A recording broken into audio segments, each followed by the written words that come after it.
Assalamualaikum warahmatullahi wabarakatuh. Waalaikumsalam warahmatullahi wabarakatuh. Bismillahirrahmanirrahim. Alhamdulillahi rabbil alamin. Wa bihi nasta'inu ala umurid dunya waddin. Wassalatu wassalamu ala asyrafil anbiya'i wal mursalin,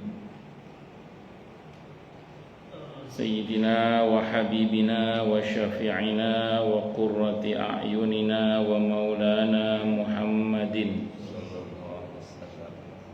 wa ala alihi wa ashabihi wa dhurriyyatihi ajma'in, amma ba'd. Ashhadu an la ilaha illallah wa ashhadu anna Muhammadar Rasulullah. Wa ufawwidu amri ilallah, innallaha basirun bil ibad. Hasbiyallahu la ilaha illa huwa alaihi tawakkaltu wa huwa rabbul arsyil azim. Qala Allah ta'ala fi kitabihil karim hikayatan an nabiyillahi Musa alaihi salam. Rabbi syrah li sadri wa yassir li amri wahlul 'uqdatam min lisani yafqahu qawli. Para alim, para asatidah, para bapak dan ibu sekalian, hafizani wa hafizakumullah, bil khusus segenap pengurus Masjid Baitur Rahim Villa Taman Kartini, yang semoga pengurusnya dan jamaahnya selalu dalam naungan rahmat, barokah, perlindungan serta bimbingan Allah Subhanahu wa taala. Amin Allahumma amin insyaallah. Allahumma inna nas'aluka ilman nafi'ah wa rizqan thayyiba wa amalan mutaqabbala wa fatahallahu lana futuhal arifin. Allahumma inna na'udzubika min ilmin la yanfa' wa amalin la yurfa' wa qalbin la yakhsha' wa du'a la yasma'.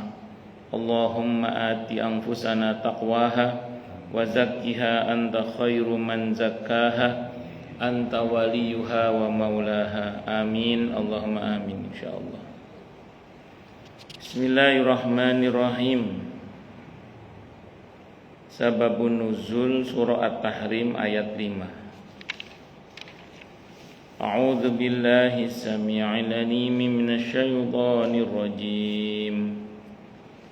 Asa rabbuhu in talaqakunna ayyubdilahu azwajan khairan minkunna muslimatin mu'minatin qanitatin taibatin abidatin saihatin sayyibatin wa abkara. Jika Nabi menceraikan kalian, boleh jadi Rabb-nya akan memberi ganti kepadanya dengan istri-istri yang lebih baik daripada kalian, yang patuh, yang beriman, yang taat, yang bertaubat, yang mengerjakan ibadah, yang bersaum, yang janda dan yang perawan. At-Tahrim ayat 5. Asbabun nuzul ayat ini telah diterangkan pada asbabun nuzul surah Al-Baqarah ayat 125. Sebentar ya. Al-Baqarah ayat 125.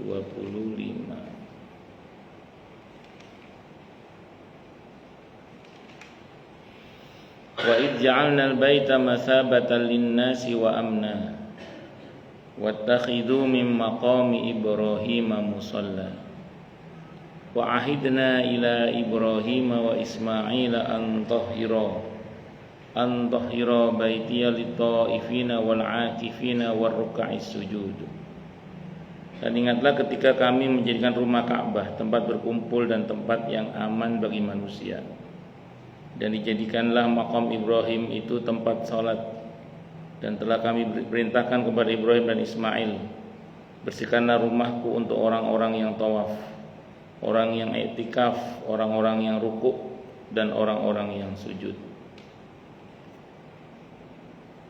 Al-Bukhari, ini sabab nuzulnya, dan yang lainnya meriwayatkan dari Umar radhiyallahu anhu, dia berkata, 3 hal yang saya katakan sesuai dengan firman Allah. Pertama, saya berkata, ya Rasulullah, sekiranya engkau jadikan maqam Ibrahim sebagai tempat sholat, maka turun ayat ini.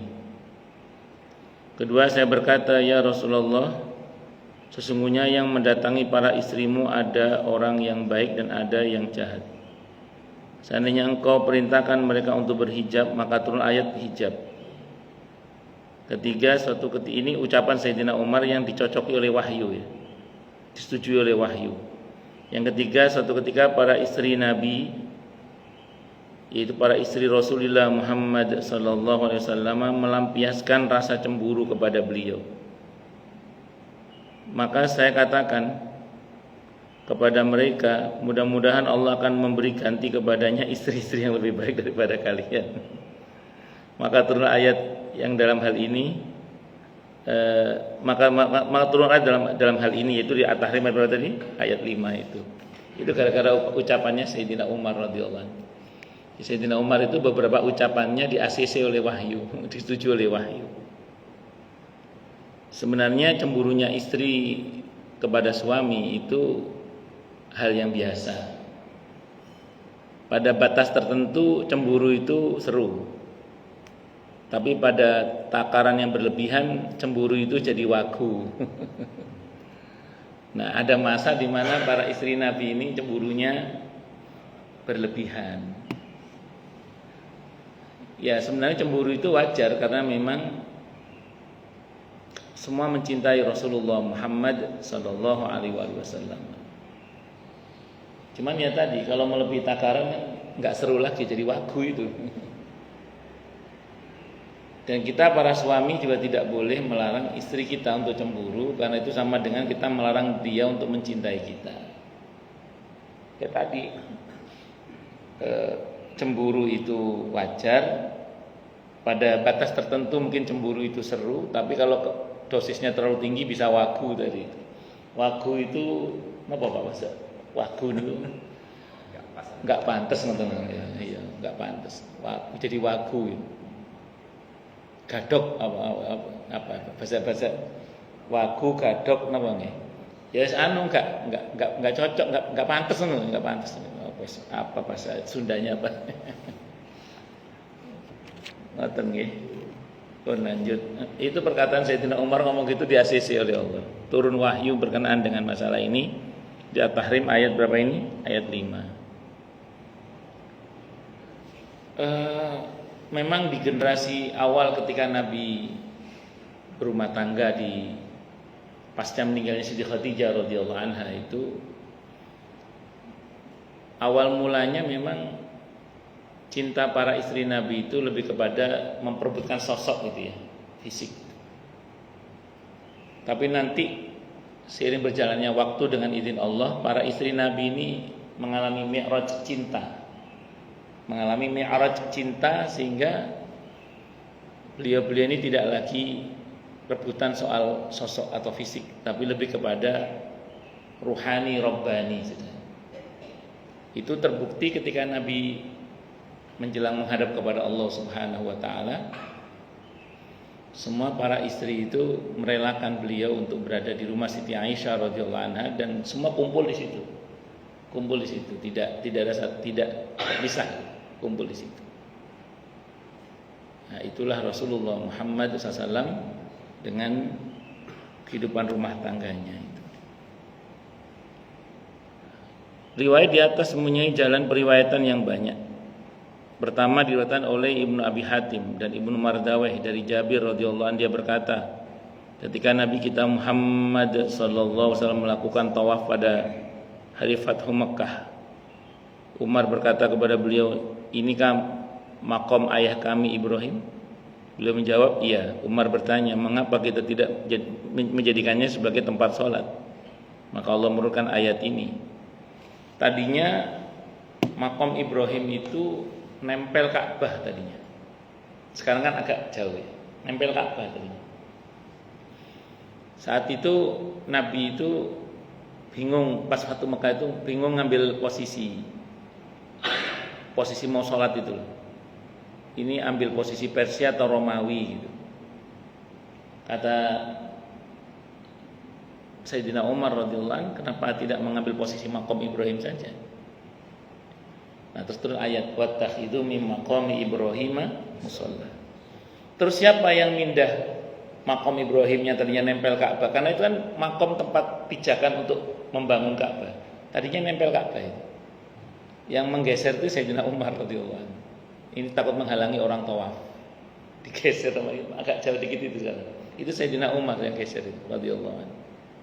Jadi tadinya nempel Ka'bah, karena itu pijakan untuk bangun Ka'bah itu, bangunan di atasnya itu, terus digeser agak jauh sampai sekarang itu karena takut menghalangi orang yang tawaf.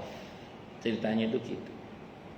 Tapi mengambil posisi sholat di arah makom Ibrahim itu sunnah. Makanya kan kita kalau sudah selesai putaran ke-7 tawaf itu langsung mengarah ke arah makom Ibrahim. Kalau idealnya sholat di makom Ibrahim itu sebenarnya di arah itu idealnya. Tapi karena sekarang pasti kena pusaran orang tawaf, maka agak mundur.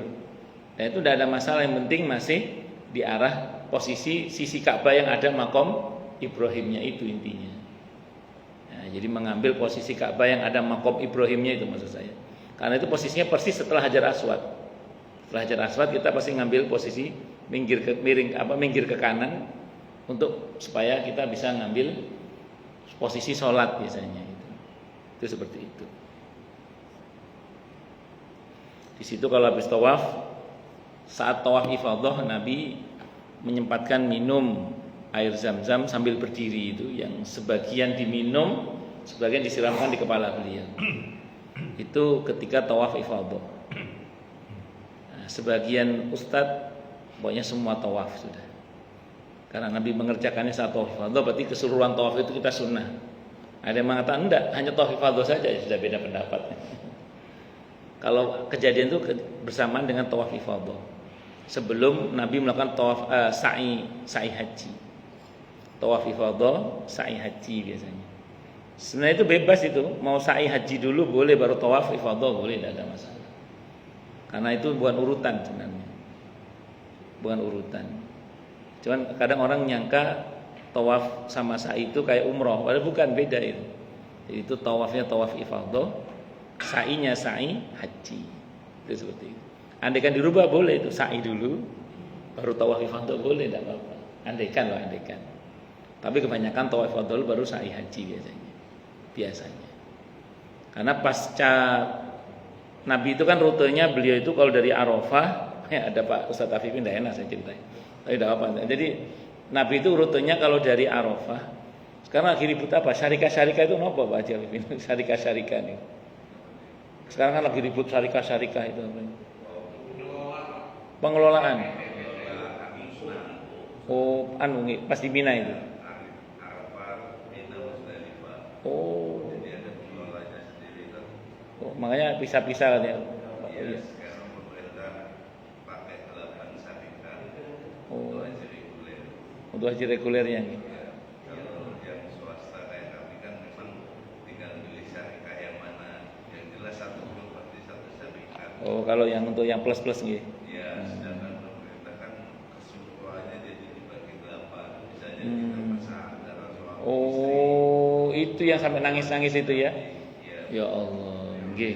Pemerintah cuma satu pakai Nasari, sekarang pakai 8 syarikat. Oh, Dulu cuma pakai 1, sekarang pakai Iya, 8 syari. ya Allah.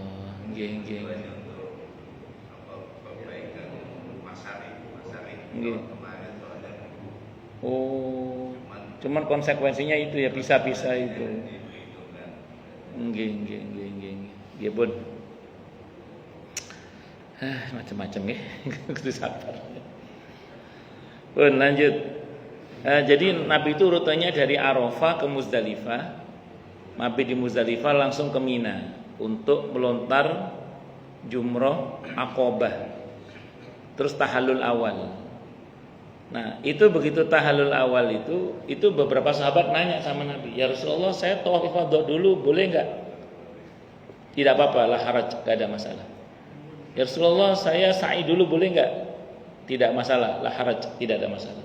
"Ya Rasulullah, bahkan andaikan orang itu mau milih mana saja setelah itu, terserah. Setelah dari Muzdalifah itu kemana aja terserah. Mau ke Mina dulu, mau ke Thaifah dulu, terserah, monggo bebas."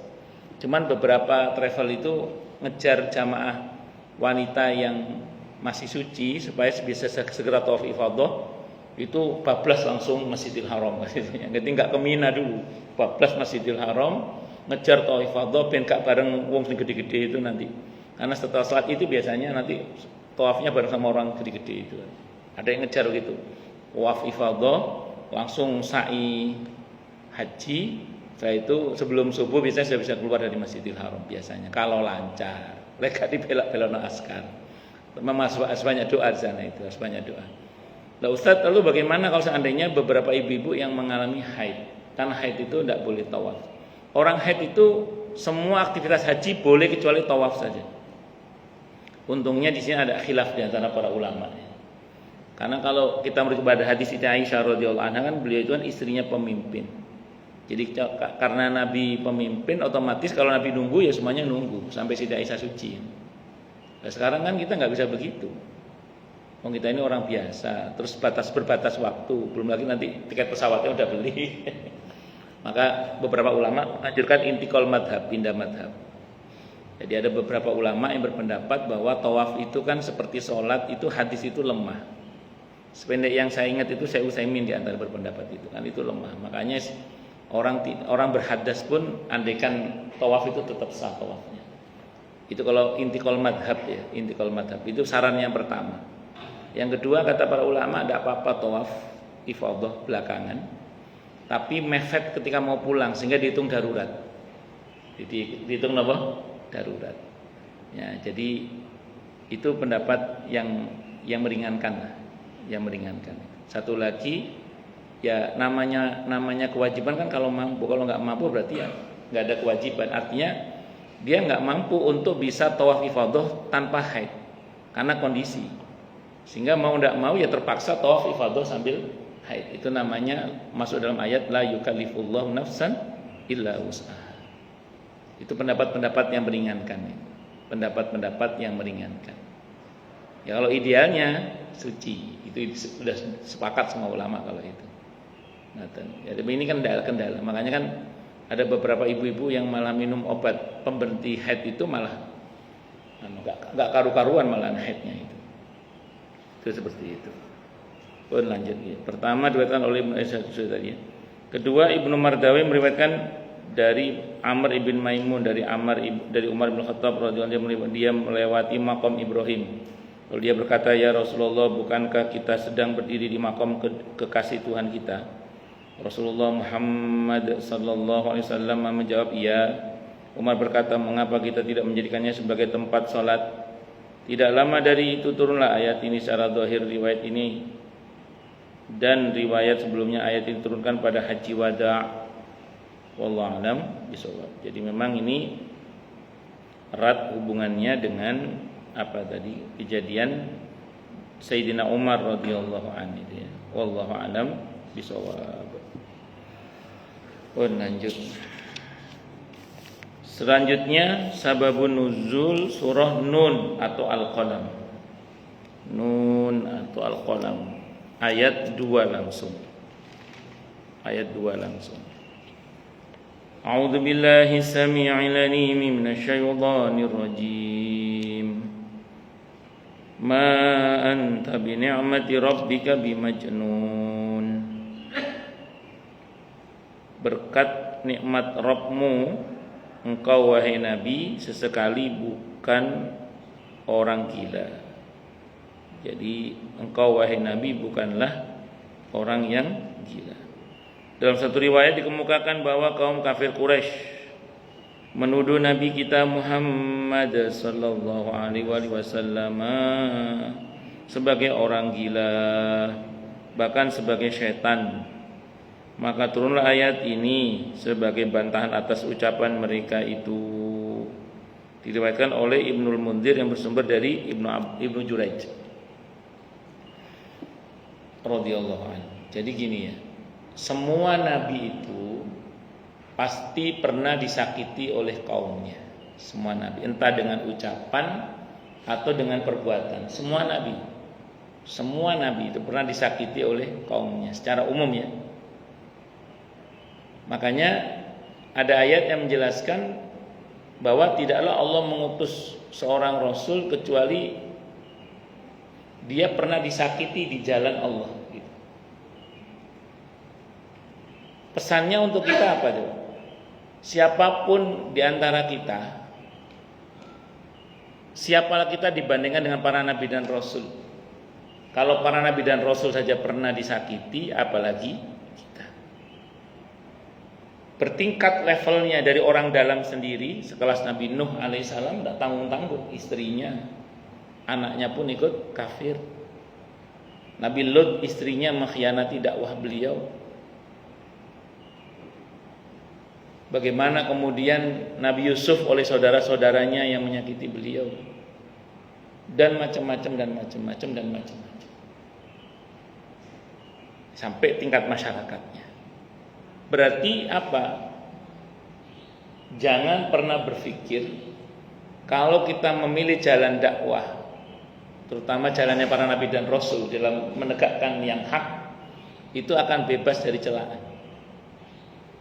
Makanya di antara yang Allah puji itu adalah umat Nabi Muhammad SAW yang tahan dengan laumatalaim, kalau bahasa Al-Qur'annya itu celaannya orang yang suka mencela. Karena di dalam dunia dakwah itu yes and no-nya itu pasti ada.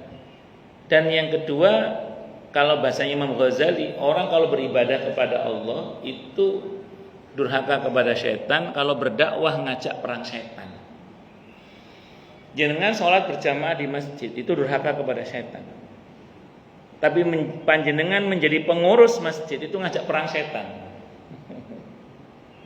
Saya ulangi, panjenengan beribadah di masjid itu durhaka kepada setan. Tapi kalau menjadi pengurus masjid itu ngajak perang setan. Kok bisa gitu Ustaz? Iya, karena kan program setan kan menjauhkan orang dari Allah. Kok kita mendekatkan orang kepada Allah? Berarti kan kita ngajak perang setan. Maka setan akan mengerahkan pasukannya dari bangsa jin dan bangsa manusia, kata Ibnu Jauzi dalam kitab Talbis Iblis. Itu untuk menfitnah orang itu, kata Ibnu Jauzi. Setan akan mengerahkan pasukannya dari bangsa jin dan manusia. Iblis akan mengerahkan pasukannya dari bangsa jin dan manusia untuk menfitnah orang itu. Kata para ulama, fitnahnya bangsa jin adalah sihir, fitnahnya bangsa manusia yes cangkem elek. Nah, itu cangkem elek itu omongan yang jelek tentang. Makanya kita hari ini di era media sosial yang sangat bebas ini, kadang sebagian orang itu ngomentari ulama nggak ada akhlaknya. Komentar sekelas ulama itu nggak ada akhlaknya. Ya ini yang menjadi tantangan dakwah itu. Nah, di dalam Islam ada rumus sederhana. Kita tidak boleh mundur karena takut. Tidak boleh. Pak Alfian, Pak Samsul Rijal jadi pengurus masjid misalnya, tiba-tiba ada omongan yang nggak enak. Biasalah, misalnya gitu. Terus merasa gerah nggak enak terus mundur. Kalau mundurnya karena takut atau karena lemah di hadapan orang yang ngomong itu, kalau pakai teori perang itu dosa besar. Kalau pakai teori perang, mundur selangkah karena takut itu dosa besar, kecuali kalau untuk berstrategi. Itu yang pernah saya sampaikan ke salah satu jamaah, bukan orang sini, orang masjid lain. Masjid lain. Suatu saat beliau ini menjadi ketua DKM ya. Alhamdulillah ketika beliau jadi ketua DKM, yang tadinya masjid nggak beres jadi beres, qadarullah ya. Yang pembangunan nggak selesai, di tangan beliau dengan izin Allah pembangunan masjid selesai. Yang tadinya bermasalah secara keuangan karena punya utang sana sini, dengan izin Allah lunas ketika beliau jadi. Lagi-lagi ya tadi itu, karena ada cangkem elek tadi itu, diprovokasi agar beliau ini tidak menjadi DKM lagi. Saat itu masa baktinya sudah habis, dihentikan. Nah rupanya beliau nggak tahan dengan omongan orang, beliau mundur. Saya bilang, Pak Haji, kalau Pak Haji mundur sehingga karenanya nanti diganti oleh orang lain yang tidak lebih baik, ini yang dosa jenengan, saya bilang itu. Saya menggunakan kalimatnya Abu Bakar As-Siddiq radhiyallahu anhu kepada Sayyidina Umar radhiyallahu anhu. Ketika Sayyidina Umar oleh Abu Bakar As-Siddiq radhiyallahu anhu ditunjuk jadi khalifah, berkali-kali tidak mau. Jangan saya. Pokoknya sebenarnya saya, kamu khalifahnya Umar. Jangan. Nolak terus. Kata Abu Bakar dalam sirah, beliau mengatakan, matur nuwun, jazakallah khairan. Ustaz siapa lupa namanya saya? Adi. Semoga Allah anugerahkan untuk beliau segenap hajat baiknya segera Allah ijabah dengan mudah, dengan mulia, dengan bahagia, tanpa susah payah. Amin Allahumma amin insyaallah. Terima kasih tadi ya, jazakallah khairan. Jadi saya bilang ke beliau, sebelum perkataan Sayyidina Umar itu ya, perkataan Abu Bakar As-Siddiq radhiyallahu anhu kepada Sayyidina Umar yang mengatakan, Umar, kalau kamu nolak terus sehingga karenanya dipimpin oleh orang yang tidak lebih baik dari kamu, makanya dosa kamu. Langsung beliau, nggih, langsung mau. Itu Sayyidina Umar mau itu gara-gara itu. Karena kalau beliau mundur dan karenanya dipimpin oleh orang yang tidak lebih baik dari beliau, maka beliau dosa. Nah, rupanya beliau ini tetap mundur. Dan betul, begitu beliau mundur diganti oleh orang lain yang lemah, tidak kuat dengan cocote tonggo tadi itu. Akhirnya mimpin cuma berapa bulan, mundur juga beliau, nggak kuat juga. Nah ya kan, akhirnya diganti pengurus yang baru. Terus karena beliau mungkin merasa bersalah dengan kemundurannya, pengurus yang baru itu dikawal oleh beliau sampai selesai masa baktinya. Begitu. Makanya kalau jenengan berjuang itu tidak boleh lemah dengan omongan orang. Kenapa? Karena fokus kita itu pada penilaian dari Allah, bukan penilaian dari makhluk. Itu seperti itu. Orang mau ngomong apa terserah, tapi dalam konteks omongan yang mengganggu ya. Tapi kalau omongan yang tulus memperbaiki, tulus memberikan masukan, yang begitu itu tetap dengarkan. Dan saya kira kita kenal lah siapa orang-orang yang begitu dan siapa orang-orang yang tidak begitu. Ya itu seperti itu. Ya paling enggak kan kalau misalnya orang memang model mulutnya begitu kan, orang paling ngomong, siapa yang ngomong dia? Oh biasa lah ngomong gitu. Itu seperti itu. Allah Akbar. Jadi tidak akan pernah lepas dari disakiti. Itu sekelas para nabi. Apalagi kita yang bukan, monggo. Apalagi kita yang bukan nabi. Ngoten nggih. Jadi itu disinilah terus kemudian kenapa Nabi bersabda. Kan maaf, Al-Imam Al-Ghazali rahimahullah itu pernah uzlah. Kalau saya nggak salah beliau itu uzlah 6 tahun kalau nggak salah ya, beliau uzlah 6 tahun.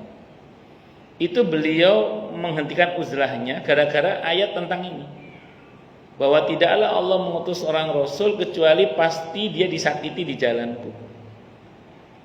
Kalau para nabi dan rasulnya sunnatullahnya disakiti, apalagi kita yang bukan nabi dan rasul. Makanya kita diingatkan dengan sebuah hadis Nabi yang menyatakan bahwa orang yang bersabar dengan tetap hidup di tengah-tengah masyarakat dan sabar akan fitnahan masyarakatnya, itu lebih Nabi cintai daripada orang yang mengasingkan diri gara-gara nggak tahan dengan cocote tonggo tadi itu.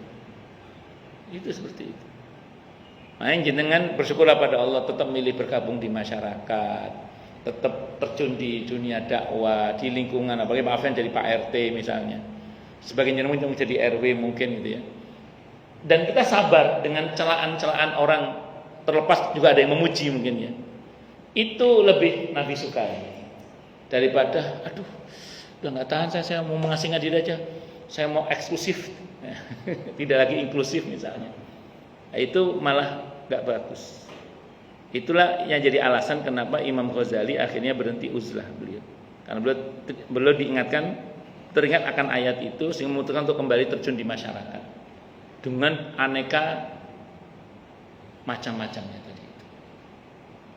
Makanya jenengan bismillah terjun di masyarakat dengan aneka bentuk warna-warni yang ada dalamnya itu lebih disukai daripada kita memilih untuk uzlah. Walaupun dalam Islam tetap kita ada batas-batas, di mana kita juga punya mental yang juga mesti harus sehat. Kita juga punya kejiwaan yang memang mesti harus sehat. Jadi memang ada orang-orang tertentu yang mungkin kesalahannya harus kita toleransi. Tapi juga ada mungkin orang-orang tertentu dengan kesalahannya mesti kita amputasi, itu ya harus ada. Itu konsekuensi itu. Ya, karena kalau dalam bahasa agama itu menghajar itu boleh. Dengan catatan dalam rangka untuk menghindari hal-hal yang mungkin kalau kita intens ketemu itu malah nggak bagus secara agama, secara akhlak, secara moral. Gitu. Kan ada orang-orang tertentu kalau kita ketemu bikin kuping panas itu kan ada. Orang-orang tertentu kalau kita ketemu itu bikin hatiku merungsung. Nah, yang model-model begini kita jaga jarak. Kalau saya sering bilang jangan diputus tapi dihindari saja. Jadi niatnya lebih kepada menghindari kemungkinan buruk yang akan muncul kalau kita ketemu. Ya bukan karena buruknya dia lah, anggap karena kita yang lemah gitu aja. Gitu seperti itu. Wallahu a'lam bishawab. Nah, Nabi itu dihina tukang sihir, dituduh sebagai pembohong, tapi pasti nggak benar itu. Nabi itu kan dianggap orang yang membuat cerita-cerita yang nggak jelas, membual, dikira gila semacam-macam. Tapi semua tuduhan itu mentah karena Nabi itu seringkali menjawab tuduhan itu dengan tindakan. Nabi itu seringkali menjawab tuduhan itu dengan tindakan. Orang menuduh beliau dengan ucapan, Nabi menjawab dengan tindakan. Itu seringkali begitu. Maka kita jarang temukan hadis Nabi sibuk tabayun, itu jarang. Kecuali orang datang tabayun, Nabi terangkan itu. Kalau orang tidak tabayun, Nabi nggak tabayun. Nabi buktikan dengan tindakan bahwa beliau tidak seperti yang orang tuduhkan. Makanya dikatakan lisanul hal afsha min lisanil maqal. Jadi bahasa tindakan itu lebih konkret, lebih nyata daripada bahasa lisan itu. Orang teriak itu bapak itu ke barat, padahal kita ke timur. Orang nggak akan melihat kita ke baratnya, tapi lihat tindakan kita ke timurnya. Nah, ini perlu mengkonkretkan tindakan sebagai bentuk jawaban itu ya perlu. Karena kebanyakan kita mungkin menilai diri kita dari apa yang kita pikirkan. Tapi orang menilai kita dari apa yang kita lakukan. Itu kalau kita bicara teori sosialnya kan gitu nih. Jadi kita ini seringkali menilai diri kita dari apa yang kita pikirkan. Ketika ada tuduhan kepada kita ngomongnya apa? Enggak kok, saya enggak kayak gitu, saya enggak kayak gitu, saya enggak kayak gitu. Itu di pikiran kita. Tapi orang nggak ngelihat di pikiran kita, orang ngelihat tindakan kita cocok nggak sama tuduhan itu. Kalau cocok, ya orang lebih percaya sama tuduhan itu. Tapi kalau tindakan kita nggak cocok sama tuduhan itu, nggak usah ngomong pun orang ngelihat gitu. Bisa dimengerti ya. Nah, Nabi itu lebih sibuk dengan bahasa tindakannya daripada dengan bahasa lisannya untuk sibuk konfirmasi ke sana ke sini. Nabi itu sepeda yang saya baca konfirmasi itu kalau dikonfirmasi itu seperti itu, bahwa ada sahabat yang nanya Nabi baru, atau orang di luar Islam nanya Nabi baru jelaskan. Kalau enggak Nabi enggak jelaskan, Nabi bahasa tindakan aja bahwa beliau memang nyatanya tidak seperti yang dituduhkan itu seperti itu. Dan hampir semua Nabi itu dituduh gila itu lebih kepada karena memang ide-idenya saat itu melawan arus. Ketika di saat semua orang menyembah berhala, tiba-tiba Nabi mengajarkan ajaran yang berbasis tauhid misalnya. Padahal kakek nenek moyangnya orang Arab itu ya tauhid sebenarnya. Cuma sejak datangnya siapa itu kan dikelincirkan itu oleh setan sehingga beralih ke berhala-berhala itu. Kalau kakek moyangnya orang Arab itu tauhid. Karena kan Nabi Ismail alaihissalam kan. Nabi Ismail alaihissalam terus kemudian keturunan Nabi Ibrahim alaihissalam. Itu agamanya agama Hanif. Sampai sekian generasi itu tauhid terus itu sebenarnya. Sampai kemudian generasi keberapa itu ada tokoh namanya siapa saya lupa itu. Ada dalam soal itu yang pertama kali membawa berhala dengan omongan-omongan yang dilebih-lebihkan itu. Nah, itu sebenarnya itu bermula dari pembangunan patung para tokoh sebenarnya. Lata Uzza Manat itu kan orang-orang baik semua sebenarnya itu. Pelayan-pelayan haji. Dengan dalih untuk mengenangnya terus dibuatkan patungnya, selama-lama bukan dikenang tapi disembah itu. Itu mirip yang di Seronoh itu tentang 5 tokoh yang meninggal itu. Itu seperti itu. Allahu Akbar.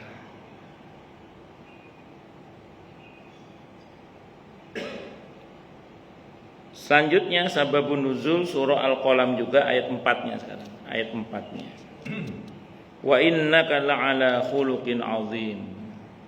Dan sesungguhnya engkau wahai Nabi pastilah di atas budi pekerti yang agung. Nabi itu di atas budi pekerti yang, kalau ada akhlak yang mulia, Nabi itu di atasnya. Maksudnya paham enggak? Jadi gini, kata para ulama gini. Nabi itu mulia bukan karena akhlaknya. Saya ulang ya. Nabi itu mulia bukan karena akhlaknya, bukan.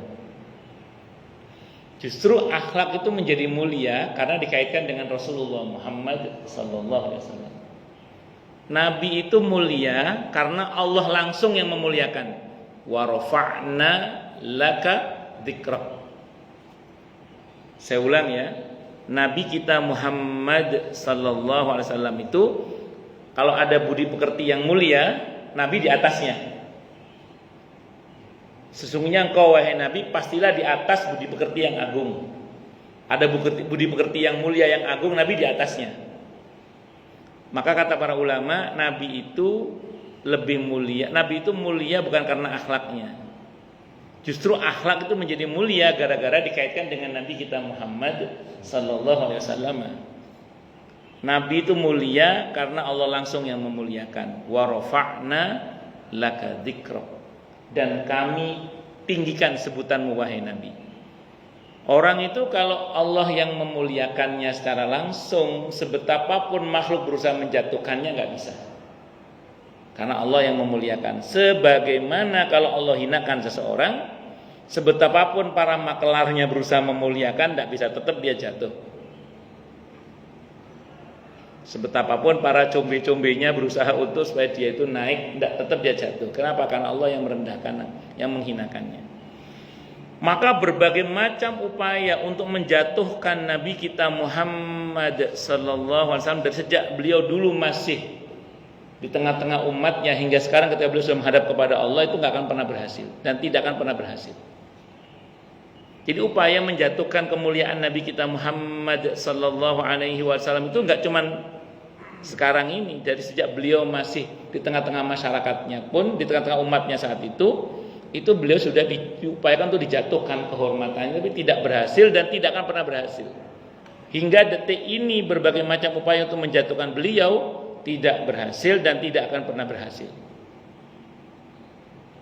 Aneka upaya untuk menjatuhkan sampai detik ini masih terjadi, tapi tidak berhasil dan tidak akan pernah berhasil. Karena apa? Karena Allah langsung yang memuliakan beliau. Wa rafa'na laka dzikrak.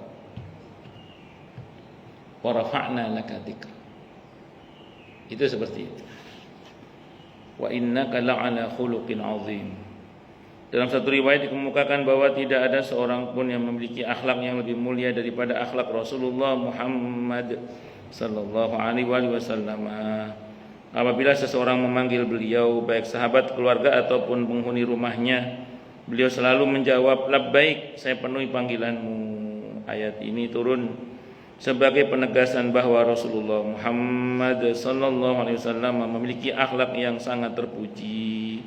Diriwayatkan oleh Abu Nuaim di dalam kitab Ad-Dalail dan Al-Wahidi dengan sanad yang bersumber dari Siti Aisyah radhiyallahu anha. Bahkan dalam satu riwayat pernah Siti Aisyah itu ditanya oleh tabi'in, ya Ummul Mukminin, terangkan kepada kami bagaimana akhlak Rasulullah Muhammad sallallahu alaihi wasallam. Ini istrinya yang sangat cerdas, yang kumpul bersama Rasulullah Muhammad SAW dalam satu keluarga, satu rumah. Ditanya bagaimana akhlak Rasulullah Muhammad sallallahu alaihi wasallam, beliau nggak bisa menjelaskan. Kata Siti Aisyah radhiyallahu anha, kana khuluquhul Quran. Akhlak Nabi itu adalah Al-Quran. Jadi kalau tanya bagaimana akhlak Nabi, ya Al-Quran itu sudah. Kamu baca Al-Quran, itulah Rasulullah Muhammad sallallahu alaihi wasallam. Jadi Rasulullah Muhammad sallallahu alaihi wasallam, ya Al-Quran itu sudah. Cocok akhlak Nabi dengan Al-Quran itu cocok, Gus. Itu kata Siti Aisyah radhiyallahu anha. Terus beliau mengatakan, coba kamu datang sama Ali. Dia lebih pandai dalam menerangkan. Siti Aisyah itu orang cerdas, pintar ngomong. Nah, kalau ngomong pintar gitu, enggak banyak ngomong, tapi kalau ngomong pintar. Tanya sama dia aja. Maka datanglah orang-orang kepada Sayyidina Ali bin Abi Thalib radhiyallahu an, nanya tentang ya Amirul Mukminin, terangkan kepada saya bagaimana akhlak Rasulullah Muhammad SAW. Kata Sayyidina Ali, bagaimana saya bisa menjelaskan sementara Allah berfirman, wa innaka la'ala khuluqin azim, kata beliau. Bagaimana saya bisa menjelaskan akhlak Rasulullah Muhammad SAW sementara Allah berfirman, sesungguhnya engkau wahai Nabi pastilah di atas budi pekerti yang agung. Kalau Allah saja memuji Nabi dengan akhlak seperti itu, lalu bagaimana saya bisa menjelaskan, kata Sayyidina Ali bin Abi Thalib. Tak bisa menjelaskan beliau. Itulah akhlak yang mulia Rasulullah Muhammad sallallahu alaihi wasallam. Nah, maka di dalam kitab Syama'il Muhammadiyah, nah, itu ada kitab namanya Syama'il Muhammadiyah, riwayat Imam At-Tirmidzi itu. Bukunya karya Imam At-Tirmidzi. Itu disebutkan dalam kitab Syama'il itu bagaimana akhlak Nabi itu yang sangat luar biasa. Makanya pantas ada sekelompok orang dari Yaman itu penasaran pengen ketemu dengan Nabi Muhammad sallallahu alaihi wasallam, karena kok ada orang Arab tapi perilakunya itu gak cocok sama orang Arab kebanyakan. Di saat kebanyakan orang Arab kalau jalan gagah begini, Nabi itu nunduk jalannya. Seperti orang turun dari gunung dan jalannya cepat, tapi tidak tergesa-gesa. Nabi itu jalannya cepat tapi tidak tergesa-gesa. Jalannya kakinya diangkat, nggak diseret, enggak diangkat. Memangnya jenengan kalau mimpi ketemu dengan Nabi terus kok jalannya diseret, bukan Nabi berarti itu. Nabi itu jalannya diangkat kakinya, nggak diseret. Jalannya nunduk cepat, tapi tidak tergesa-gesa. Tidak seperti orang malas juga. Kalau dipanggil orang, tadi menjawab apa? Labbaik. Nggih, kalau bahasa kita. Siapapun yang manggil, mau orang rumah, orang luar rumah, sahabat, saudara, teman, siapapun, labbaik. Labbaik itu mesti akan dawuh kalau bahasa. Itu sambutan yang halus lah. Kalau orang Jawa ngesto akan dawuh, nggih wonten napa. Terus kalau dipanggil itu Nabi menghadapkan dengan badannya. Bagaimana? Dengan badannya. Makanya semua orang yang bertamu kepada Rasulullah Muhammad sallallahu alaihi wasallam itu pulang-pulang semuanya merasa paling diperhatikan. Kenapa? Karena Nabi kalau terima tamu, ada sahabat yang konsultasi, bagaimana? Ya, bagaimana? Itu enggak terus beda. Rasulullah itu gimana? Terus kalau kita lihat di Syama'il Muhammad, Nabi itu kalau ngobrol sama orang itu sambil menyilang-nyilangkan jarinya. Gimana Pak Samsul? Gimana? Itu Nabi itu sambil gini. Rasanya gimana kalau saya ngomong gimana Pak? Gimana? Kan kayak iya itu Nabi itu gitu. Monggo nanti dicek dalam kitab Syama'il Muhammadiyah itu. Jadi kalau ngobrol seringkali sambil menyilang-nyilangkan jarinya. Gimana? Kadang sambil gini, sambil menepuk tangannya apa? Begini. Ke ibu jarinya. Gimana gitu. Kamu. Itu Nabi kita Muhammad sallallahu. Allah. Wajahnya tersenyum beliau. Basam. Satu marmita namanya Abu Basam. Ustaz Marmita Abu Basam. Basam itu sifat wajahnya Nabi kita Muhammad sallallahu. Wajahnya tersenyum Nabi itu. Allah, kalau ngobrol dengan yang lebih tua suaranya merendah Nabi itu. Bahkan sampai ada sahabat yang mengatakan saking rendahnya suara Nabi kalau ngobrol dengan yang lebih tua itu, dengan pamannya maksudnya, itu sampai orang mengira beliau sakit. Saking lembutnya Nabi itu. Allah. Itu kalau menunjuk pakai 5 jari Nabi itu. Kalau nunjuk pakai 5 jari. Saat orang begini Nabi 5 jari nunjuknya 5 jari. Masya Allah. Itulah Rasulullah Muhammad sallallahu alaihi wasallam. Baik, silakan yang mau tanya dulu. Tanya, protes, marah boleh, silakan. Masalah yang lain boleh, monggo kalau ada. Oke, monggo.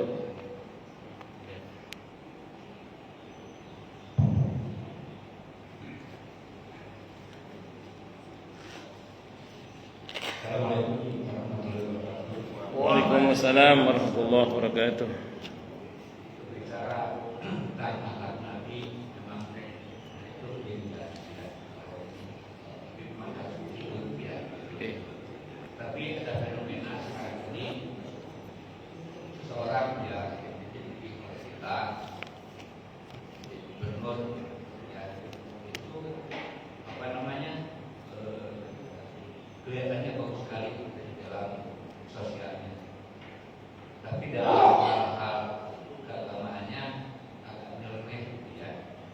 Jadi kadang-kadang hanya beragama Islam tidak akan berumroh. Dan juga banyak hal yang namun saya ingin pendapat karena di sini ada tulisan dari Syekh Shalih Al-Fauzan yang dikutip oleh Syekh Maruf yang mengatakan bahwa Syekh Shalih Al-Fauzan memberikan solusi secara teologis terhadap pemimpin hasil pilihan demokrasi yang menjelaskan bahwa pemimpin yang tegas, jujur, berani dan itu lebih baik meski dia adalah seorang yang suka maksiat atau rada nyeleneh. Maksiat itu adalah tanggung jawabnya sendiri di hadapan Allah. Sedangkan sifat amanah, tegas, berani sangat bermanfaat bagi kaum muslimin dan semua orang tentunya. Sedangkan orang-orang yang baik, soleh, tapi kualitas kepemimpinannya yang kurang, tidak tegas, kurang berani adalah tidak pantas menjadi pemimpin. Ya, jadi dalam hal ini mohon penjelasan. Baik. Waalaikumsalam warahmatullahi wabarakatuh. Terlepas dari siapa. Saya mau sampaikan gini. Pernah suatu saat ketika Nabi menunjuk sahabat Bilal radhiyallahu anhu menjadi gubernur di Syam. Itu Abi Dzar Al-Ghifari radhiyallahu anhu sowan kepada Nabi dan bertanya. Tentu bukan karena protes tapi lebih kepada nanya aja. Ya Rasulullah, kenapa enggak saya saja jadi gubernur di bumi Syam? Kok Bilal yang tukang adzan, mantan budak lagi. Kalau bahasa kita gitu ya. Kok enggak saya saja yang Abi Dzar Al-Ghifari radhiyallahu anhu.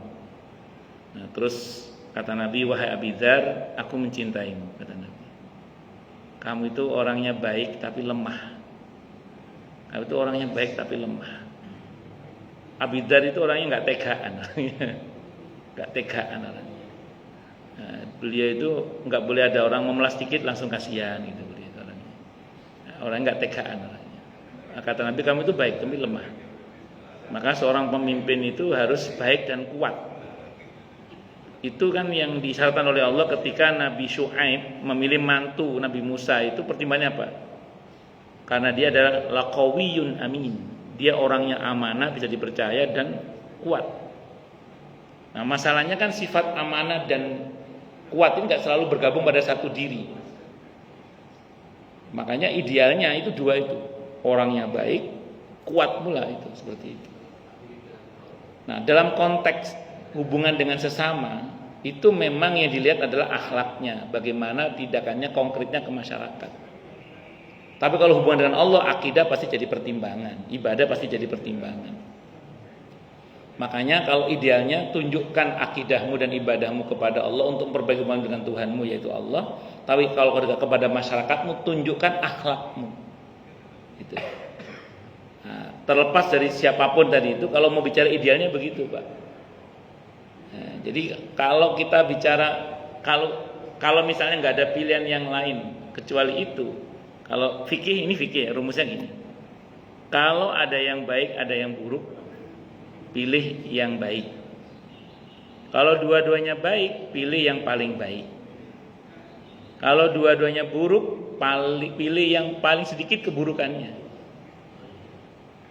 Kira-kira bisa dimengerti ya. Dan memang betul tadi dikatakan dalam fatwa itu bahwa memang tidak semua orang yang soleh itu cukup kuat dalam memimpin. Tidak semua orang soleh itu cukup kuat untuk memimpin. Maka di dalam generasi daulah Islamiyah itu kan pemimpinnya warna-warni itu, tapi satu hal, pemimpin yang baik yang bisa menggabungkan dua hal tadi. Sifat amanah dan orang baik orang ini dan kuat dalam memimpin. Ada masa di mana pemimpin harus tega memang. Harus tidak ada tawar. Kalau kira-kira gitu harus ada begitu kadang. Kadang harus ada begitu. Begitu Pak nih, wallahu a'lam bishawab. Ya kalau kita bicara yang sempurna pasti nggak ada yang sempurna. Tapi paling tidak dalam kriteria yang dimaksud itu ada benarnya beliau. Kalau harus memilih di mana tidak ada pilihan lain kecuali itu gitu maksudnya gitu ya. Saya kira itu Pak, wallahu a'lam bishawab. Tapi apapun namanya bukan suudzon ya, tapi kita mesti waspada gitu aja.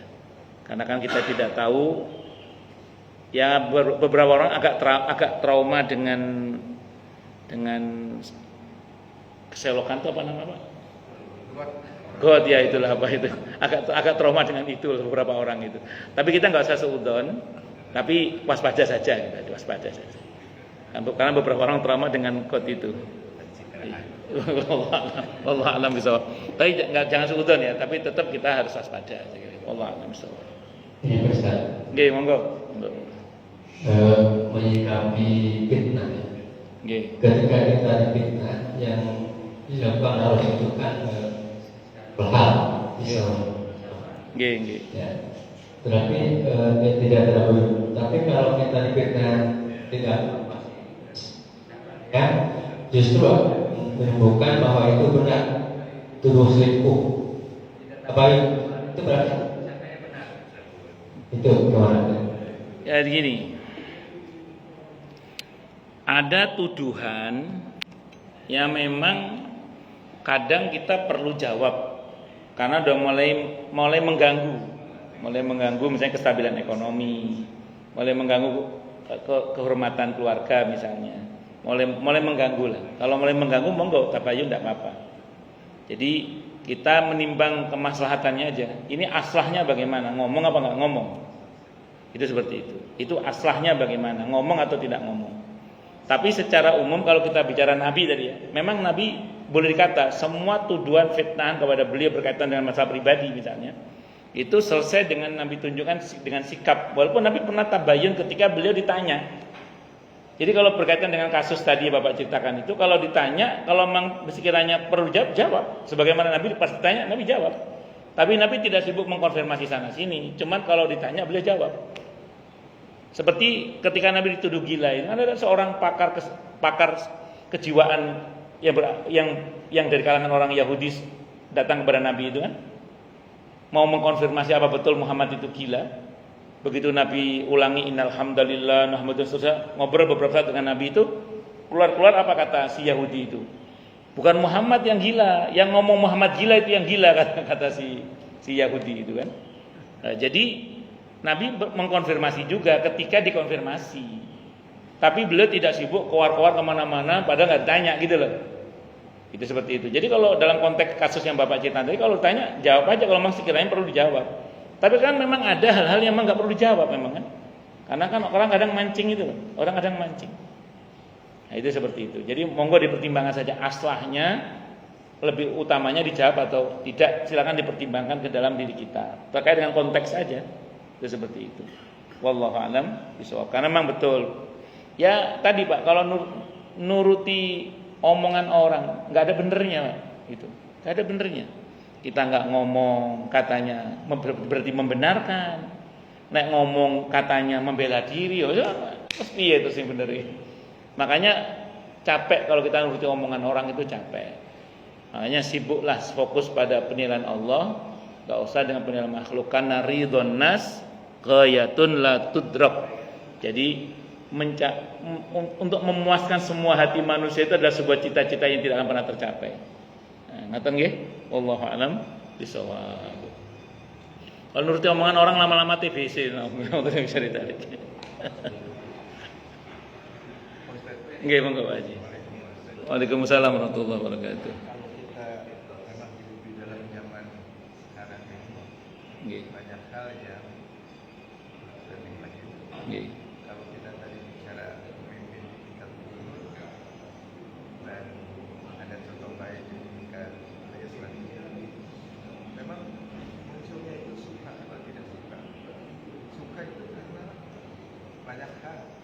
Contoh saya melihat seorang anggota legislatif Jawa Barat tidak ada kemampuan apa-apa, tapi dia terkenal karena lucu. Nggih. Jadi Tapi pada kan tidak saat dia tidak masuk di dalam lembaganya, kok lembaganya ini dia tidak tahu apa-apa, tapi tetap lembaga itu. Yang ini juga sama, level gubernur kita suka karena dia konten gitu. iya. Nah, dalam konteks ini kemudian kita melihat sukanya ini berhasil, seolah-olah berhasil. Nggih. Kita tidak tahu ada contoh Nggih. sebelumnya yang Nggih. Nggih. konten juga. Nggih. Nah, kalau kita kembali pada pengalaman waktu dia menjadi di bawah Nggih. kepala daerah, Nggih. kita melihat barangkali berhasil dari sisi tadi konteks kepemimpinannya. Tapi di dalam pribadinya itu karena berbeda. Tidak bisa. Sementara kita ini kan masyarakat akhirnya katakanlah lain. Itu kan kita lihat karena dia sebagai pemimpin dia bisa segalanya dilakukan. Iya. Dan itu faktanya. Misalnya tadinya ada pertentangan karena terjadi patung, misalnya pohon di apa gitu ya. Nah sehingga tadi terjadi gesekan dalam arti dari sisi tadi karena dia mampu sebagai pemimpin daerah untuk melakukan hal-hal yang menurut dia ya tadi sama juga sekarang. Misalnya mohon maaf sekarang Sunda Wiwitan itu menjadi demikian besar karena pengabdian. Nah, masyarakat itu barangkali saat ini tidak bisa melakukan analisa berkaitan dengan tadi pemimpin kan Pak Ustaz katakan. Iya. Sehingga kita terima gitu Pak. Walaupun di dalam ini ada risiko tadi sebetulnya dalam jangka panjang 5 tahun ke depan. Iya. Saya tidak tahu akan seperti apa itu. Iya. Jadi mungkin saya ini hanya komentar dalam pengertian. Nggih. Sebaiknya seperti apa? Karena ini kan sudah kita terima ini. Nggih. Tapi ada contoh-contoh yang harus menjadi perhatian. Nggih. Karena itu barangkali beliau-beliau yang duduk di dalam penjagaan kita itu selalu memberikan pendapat dan itu tapi nggak didengar. Karena dia punya kekuasaan. Nggih. Gitu. Nggih. Terima kasih. Ya ini kan lebih kepada bagaimana masyarakat kita cerdas kan. Tapi itulah kelemahan demokrasi. Demokrasi itu kan kita tidak pernah memilih pemimpin. Kita itu dipilihkan, Pak Haji. Maaf, emang kita pernah milih pemimpin? Enggak, kita dipilihkan. Partai yang memilih kan, Pak Haji nggih? Nggih. Partai yang memilih, terus kita baru dari pilihannya partai itu kita baru memilih. Jadi kita nggak pernah memilih, kita dipilihkan. Itu kelemahan demokrasi itu diantaranya itu. Terus banyak orang tadi yang Pak Haji bilang tadi itu, kalau sistem kerajaan paling nggak begitu lahir procot yang anak raja ini pasti sudah dididik untuk menjadi pemimpin. Sehingga bapaknya meninggal di mana dia masih muda sekalipun itu siap jadi raja. Kenapa? Karena memang sudah iya. Sementara di kita kan jadi RT nggak lulus jadi RW, jadi RW nggak lulus jadi lurah, jadi lurah nggak lulus jadi jadi kan itu terjadi di sistem demokrasi kita. Nah, makanya terus kemudian itulah kalau sisi kelemahannya, Pak Haji. Terus kita yang hidup di sini bagaimana? Ya sudah, pinter-pinternya kita aja sudah, pinter-pinternya kita aja. Gak bisa ngomong, Pak Haji, gak bisa. Karena sistemnya memang sudah rusak, Pak Haji, sistemnya. Kan sistem kita kan memang rusak sudah. Jangan lebih tahu lah ya, jangan lebih tahu. Ya dulu itu ketika partai masih 3 misalnya, Golkar, P3 sama PDI, namanya saingan politisi itu ya pasti antar partai kan. Sekarang itu di intern partai itu sendiri diadu kan. Karena kan nomor urut itu pasti rebutan itu. Dan saya dapat cerita langsung dari orang dalam. Itu kadang di intern itu saling fitnah. Supaya ini jatuh, supaya ini jadi gitu atau gimana. Bu ya apa caranya wis. Jadi tidak lagi mikir saingan dengan yang di luar, tapi bahkan di intern itu sudah diadu aja. Itu buruknya sistem yang ada sekarang itu. Tapi ya lagi-lagi kita bisa apa? Ya sudah, kita monggo bergerak sesuai dengan apa yang kita bisa. Kalau yang berilmu silakan pakai ilmunya untuk menerangkan dan mencerahkan masyarakat. Yang bagian